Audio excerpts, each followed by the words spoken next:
The stands are full this Saturday, June the 18th, and everyone is ready for the 1966 edition. The fuel tanks are full, the Ferraris are well placed at the start, but it was the Fords who dazzled everyone in qualifying, filling the first 4 places. Mr. Henry Ford is confident, and with good reason. It's Ford who will give the start. 4 in the afternoon, and the drivers sprint for their cars, their ambition to get away as quickly as possible in order to attack the 13.461 km Sarthe circuit.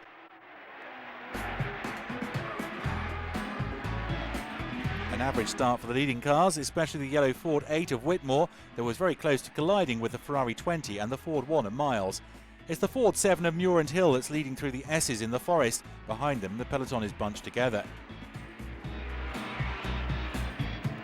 The Fords are still tapping out the pace. And all of this watched by the winner of the 1954 edition, Maurice Trintignant. Their tactics are simple: keep the pace high, force the Ferraris to follow, and hope that the Italian cars break down. The first time through in front of the stands, and 4 Fords in the leading 4 places. Gurney, Miles, Whitmore and McLaren. In 5th is the Ferrari of Rodriguez. Watch out for the mistake of the Bizzarini number 11. Everyone giving it their all in order to follow the infernal pace of the leading Fords and Ferraris. Some wouldn't get far, that the case of the Matra BRM of Josso and Pescarolo that soon had to throw in the towel. Porsche entered 7 cars and 6 of them would make it through to the finish. Up front, the fearsome pace is maintained, and the first 2 hours have seen Gurney cover 430 kilometres. It's time to refuel, and that's the case for the second place car of Piper and Atwood. The problem is serious. There's trouble with the water pump, and it's time to abandon for the Ferrari 16. The number 4 abandons too, while the 2 gets going again.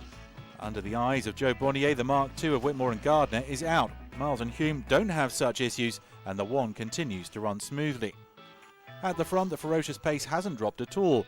The Fords 1 and 3 lead from the Ferrari 27 and 20 of Rodriguez and Scarfiotti respectively. When the sun goes down, black smoke starts climbing towards the sky. Ogier slipped on some oil before heating the ASA of Pasquier. The 2 cars completely destroyed, and Ogier breaks both arms. The night, one of the shortest of the year, again proves tough. The P3 of Rodriguez and Ginter abandons when the gearbox breaks. The number of cars left in falls. Out of 55 that took the start, there are only 29 left when day breaks.